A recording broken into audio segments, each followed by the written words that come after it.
नमस्कार दोस्तों, railway group D का आंसर की आ चुका है और जितने भी छात्र रेलवे ग्रुप डी का एग्जाम दिए हैं, आंसर की आने के बाद उनमें उत्सुकता आ गई है कि हम सेफ स्कोर के अंदर आ रहे हैं कि नहीं, हम फिजिकल की तैयारी करें कि नहीं करें।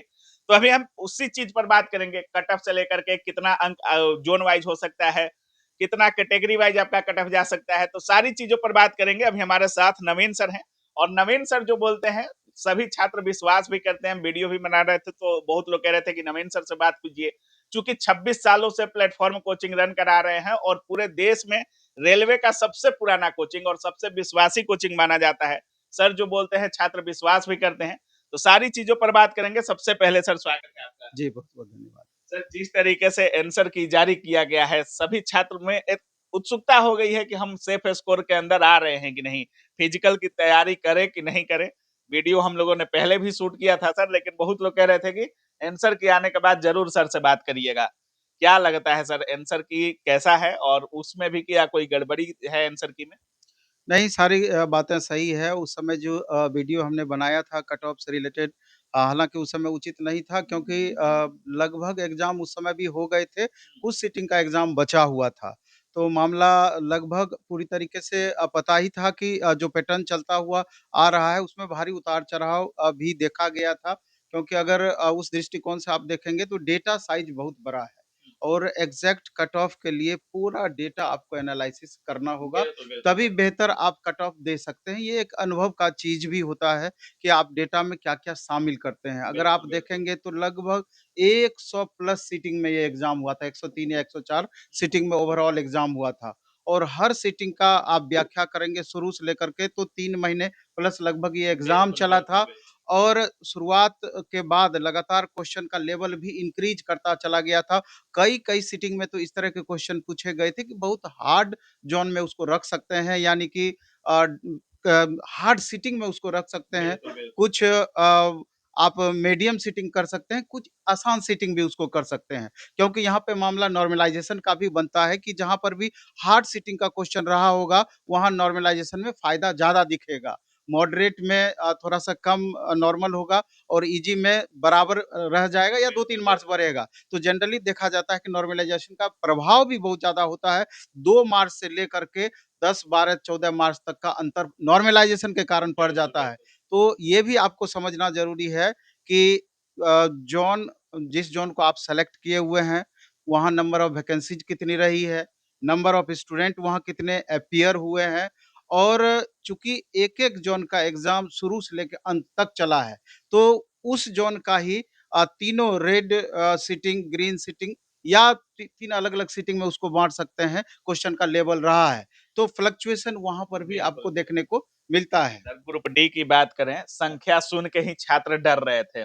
1,08,04,000 कुछ छात्रों ने आवेदन किया था सर। कोई डाटा आया कि कितने छात्रों ने एग्जाम दिया है सर, इस पूरे एग्जाम की बात करें तो? अगर आप थोड़ा-सा इसके इतिहास पर भी जाएँगे, तो आप बिल्कुल। देखिए कि वैकेंसी की संख्या लगातार घटती गई हाँ, और नंबर ऑफ स्टूडेंट लगातार बढ़ते बढ़ते गए। गए। आप देखिए कि 2018 में लगभग 64-65 हज़ार के करीब वैकेंसी थी। हाँ, सबसे बड़ी वैकेंसी 2019 में रहा 1,03,000 3,000। वैकेंसी। बिल्कुल। 1,03,000 वैकेंसी के लिए 1 करोड़ 15 लाख छात्र उस समय फॉर्म भरे थे। जबकि उसके बाद अभी का वर्तमान जिसकी अभी हम चर्चा करने वाले बिल्कुल, हैं, 32,000। 32,400 समथिंग वैकेंसी है। लेकिन यहाँ पर 1 करोड़ 8 लाख छात्र हुए, यानी वैकेंसी 1 तिहाई सीधे हो गया, बिल्कुल, लेकिन बिल्कुल। छात्रों की संख्या लगभग वही बनी रही। तो बिल्कुल। स्वाभाविक है कि इसका प्रभाव आपको कट ऑफ पर देखने को निश्चित रूप से पड़ेगा। वहाँ पर भी आजकल टेक्नोलॉजी इतना ज़्यादा आ गया है कि कुछ-कुछ रैंक जारी करते हैं कि मतलब स्टूडेंट अपना डेटा शेयर करते हैं, कुछ ऐसे चैनल भी हैं, वहाँ डेटा शेयर कर रहे हैं, अपना डिटेल अपलोड करते हैं, उसके आधार पे 5-6 लाख विद्यार्थी का एग्ज़ैक्ट डेटा दिखता है। बहुत लोग तो कह रहे हैं कि 52-54% ही छात्र अपीयर हुए हैं एग्जाम में। हाँ, एग्ज़ाम में अपीयर होने का जहाँ तक सवाल है, आप देखेंगे कि 1 करोड़ 8 लाख अगर ओवरऑल संख्या है, तो 55% के लगभग छात्र इसमें शामिल हुए हैं। तो आप मान सकते हैं कि लगभग 60 लाख छात्र स 1-2 लाख ऊपर-नीचे यहाँ पर होंगे, तो उतने छात्र आपका एग्ज़ाम दिए हैं। लेकिन ये भी दूसरा समझना होगा कि कोई भी एग्ज़ाम होता है, 30% मेन कॉम्पिटिटर होते हैं, जो कि सीरियसली तैयारी करते हैं। बाकी 60 टू 70% वैसे छात्र होते हैं कि हमारे पास क्वालिफ़िकेशन है, अनबने तरीके से हमने फ़ॉर्म भर दिया बहुत सीरियस एग्जाम के प्रति नहीं है, लेकिन 30 टू 40% स्टूडेंट काफ़ी सीरियस होते हैं। और ग्रुप डी जैसा पोस्ट, चूँकि इसमें वैकेंसी ज़्यादा होती है और लगभग हर एग्जाम की तैयारी करने वाले छात्र इसमें फॉर्म भरते हैं, चाहे वो एसएससी वाले हों, रेलवे के अन्य पोस्ट की वैकेंसी भरने वाले हों या फिर स्टेट लेवल की वैकेंसी भरने वाले हों, तमाम छात्र इसका फॉर्म भरते हैं। यही कारण होता है कि इतनी संख्या में फॉर्म पहुँच जाता है।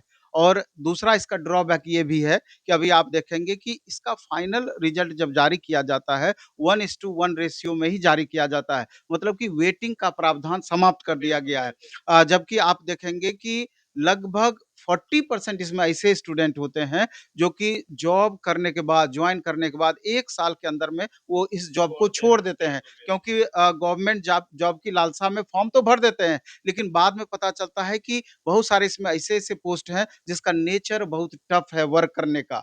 तो वो उस परिस्थिति में वो वहाँ टिक नहीं पाते हैं, बाद में स्किप करना पड़ता है। बहुत सारे ऐसे भी छात्र होते हैं कि अलग-अलग एग्ज़ाम की भी तैयारी करते हैं, फॉर्म भर देते हैं, बाद में दूसरे एग्ज़ाम में उनका सिलेक्शन हो जाता है, तो वो इसी परिस्थिति में भी जॉब जा कर के छोड़ते हैं।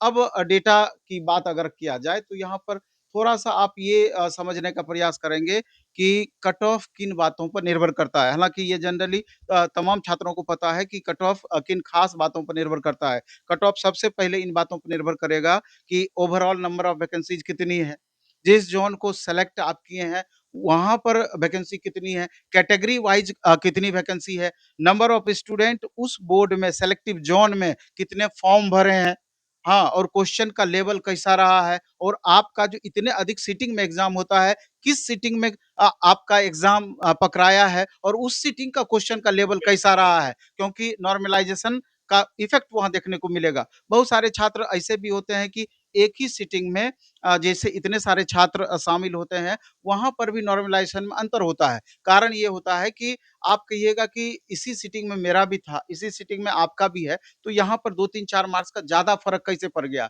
वहाँ निर्भर करता है कि उस सीटिंग में हो सकता है कि अगर टफ क्वेश्चन का अटेम्प्ट आपने ज़्यादा लिया हो, कोई दूसरा स्टूडेंट ईज़ी क्वेश्चन का अटेम्प्ट ज़्यादा लिया हो, लेकिन दोनों का संख्या समान है, तब भी फ्लक्चुएशन देखने को मिलेगा क्योंकि टफ क्वेश्चन में आपका जब नॉर्मलाइज़ेशन होगा, ज़्यादा मार्क्स बढ़ेगा। ईज़ी क्वेश्चन में आपका कम मार्क्स बढ़ेगा या नहीं के बराबर मार्क्स बढ़ेगा। तो ये एक बार कट ऑफ पर चर्चा कर लेते हैं क्योंकि छात्र ज़्यादा वेट करेंगे नहीं।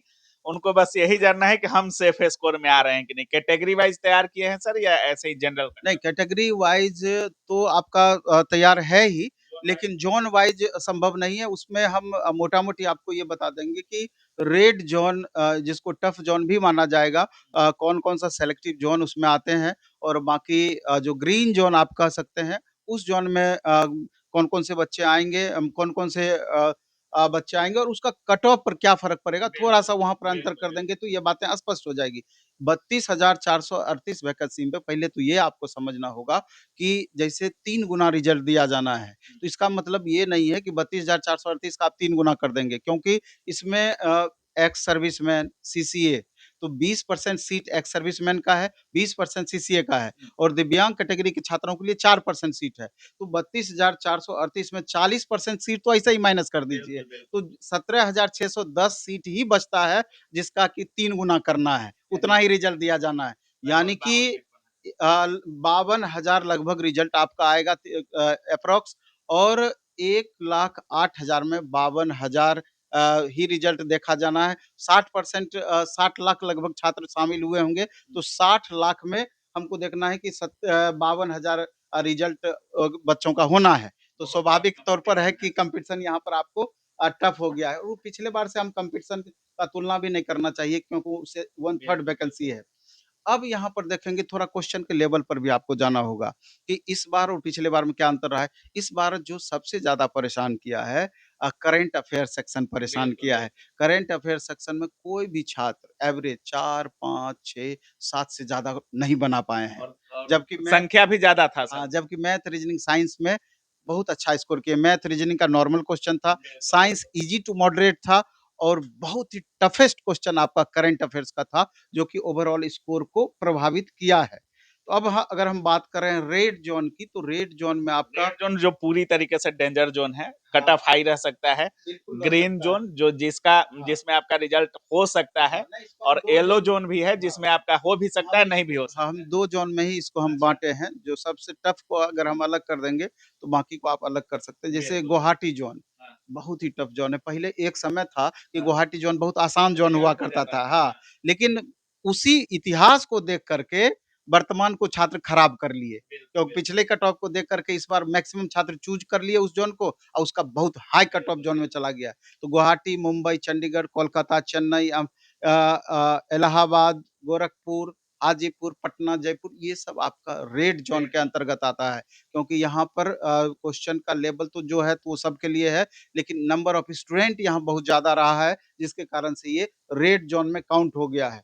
अगर डेटा आप एनालिसिस करेंगे तो पता चलेगा कि 65 प्लस में 5-6 लाख छात्रों का ही जो डेटा जारी किया गया था, तो वहाँ पर 95,000 से प्लस छात्र थे।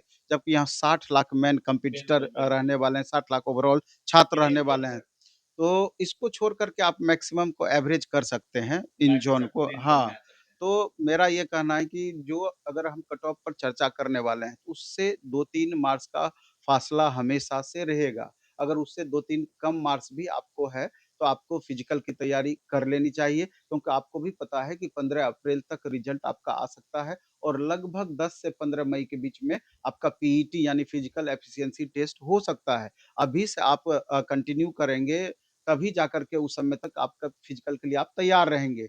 वैसी परिस्थिति में देखा जाए तो यूआर का कट ऑफ की अगर हम बात करें, एक्सपेक्टेड। तो हाँ, एक्सपेक्टेड कट ऑफ 72 से 76 के बीच में आपका यूआर कट ऑफ रह इतना ज़्यादा सर, इतना ज़्यादा कट ऑफ रहना है, आप देखिए ना रिज़ल्ट कितना आना है। पिछले बार से बहुत ज़्यादा हो गया था। हाँ, 72 से 76 के बीच में आपका रहना है ओबीसी यूआर का कट ऑफ और ओबीसी इसमें 1-2 नंबर आपका जो ग्रीन ज़ोन वाले छात्र होंगे, यहाँ उनका 2-3 कम नंबर हो उनका कम हो जाएगा, यानी कि उनका 70 के एप्रॉक्स 69 के एप्रॉक्स में ग्रीन ज़ोन वाले का यहाँ पर सकता है। उपाय लग जाएगा। लेकिन एवरेज आपको 72 से 76 के बीच में 75-76 तक आपका पहुँच जाएगा, ये बात की गारंटी है, इतना आपका जाएगा ही जाएगा। ओबीसी ओबीसी में आपका 70 से लेकर के प्लस माइनस 3 कर सकते हैं। 72 हाँ, 70 से प्लस माइनस 3 कर सकते हैं। ईडब्ल्यूएस का चूँकि ईडब्ल्यूएस के मामले में यहाँ पर लाभ बहुत सारे छात्रों को होना है, क्योंकि कुछ-कुछ ज़ोन में ईडब्ल्यूएस के कैंडिडेट बहुत कम हैं, कुछ ज़ोन में एवरेज ठीक-ठाक हैं। बिल्कुल, तो बिल्कुल। ये ज़ोन बाय ज़ोन आपका अलग हो जाएगा, अगर पूरा डेटा हम बताने लगेंगे तो आधा घंटा से ऊपर आपका चला बिल्कुल, जाएगा। बिल्कुल। इसलिए एवरेज ही आपका ये कट ऑफ दिया गया है। ईडब्ल्यूएस में 65 प्लस माइनस 3 कर सकते हैं। इसके बाद एससी में 60 प्लस माइनस 3 कर सकते हैं। एसटी में 52 प्लस माइनस 3 कर सकते हैं और सीसीए वाले जो कैंडिडेट हैं एक्ट अप्रेंटिसशिप वाले, हुँ, उसमें लगभग 47-48 प्लस माइनस 3 यानी कि उससे 2-3 नंबर नीचे, 2-3 नंबर ऊपर तक में ये छात्र ये निश्चिंत रहेंगे सीसीए वाले केस में। हुँ। और एक्स सर्विसमैन का जहाँ तक मामला है, तो वो छात्र सिर्फ क्वालीफाई कर जाएँगे, तो उनका फाइनल सिलेक्शन होना हो ही है जाना है और सीसीए वाले कैंडिडेट को तो फिजिकल देना नहीं है, और एक्स लगभग वहीं सर्विसमैन को भी 92 नहीं देना है। और अगर फाइनल सिलेक्शन की बात करेंगे क्योंकि इसका 3 गुना रिज़ल्ट आना है, बिल्कुल, बिल्कुल। फाइनल सिलेक्शन की बात करेंगे तो 3 से 5 नंबर इस कट ऑफ से आपको ज़्यादा लाना ही पड़ेगा, तब जाके फाइनल सिलेक्शन होगा। यानी कि फाइनल सिलेक्शन 80 के करीब यूआर का 78, 79, 80, 81 तक पहुँच मतलब जाएगा इतना अगर बोर्ड वाइड अंक में। है तो इनको फिजिकल के लिए बुलाया जा सकता है। निश्चित रूप से बुलाया जा और सकता है। फिजिकल की तैयारी सर अगर 5 नंबर भी इससे कम हो, 7 नंबर तो भी करना चाहिए? कुछ-कुछ बोर्ड में तो निश्चित रूप से संभव हो सकता है, कुछ-कुछ बोर्ड में क्योंकि आपका कितना न अंक का अलग-अलग फ्लक्चुएशन ज़ोन है अलग-अलग ज़ोन है, 18-19 ज़ोन है, तो स्वाभाविक तौर पर बहुत सारे ऐसे भी ज़ोन हैं, 2-4 ज़ोन की वहाँ पर बनिस्बत थोड़ा राहत रह सकता है। कितने नंबर का ज़ोन वाइज़ फ्लक्चुएशन देखने को मिल जाएगा सर? क्योंकि पिछले बार भी 8, 10, 12 नंबर का फ्लक्चुएशन देखने को जैसे मिला कि था। जब ये नॉर्मलाइज़ होगा, तो हाँ, नॉर्मलाइज़ेशन में 2 मार्क्स तक से लेके 12-14 मार्क्स का गैप रहता है। हुँ, नॉर्मलाइज़ेशन 100 अधिक जब सीटिंग बिल्कुल, में है। बिल्कुल। तो इसीलिए इसका कोई भी जो इसका डिटेल करने वाला हो, जो कट ऑफ आपको बता रहा है, बिल्कुल। तो किसी का मजाल नहीं है कि वो एग्ज़ैक्ट कट ऑफ तक पहुँच सकता है, स्वाभाविक तौर पर क्योंकि बहुत अधिक एक ऐसा नहीं है कि इसका एवरेज बनता है, अलग-अलग इसका कट ऑफ बनता है, 17-18 तरह का कट ऑफ इसका बनना है, तो वो एग्ज़ैक्ट जा ही नहीं सकता है। बिल्कुल, बिल्कुल। बिल्कुल। बहुत-बहुत धन्यवाद सर बात बहुत-बहुत आभार आप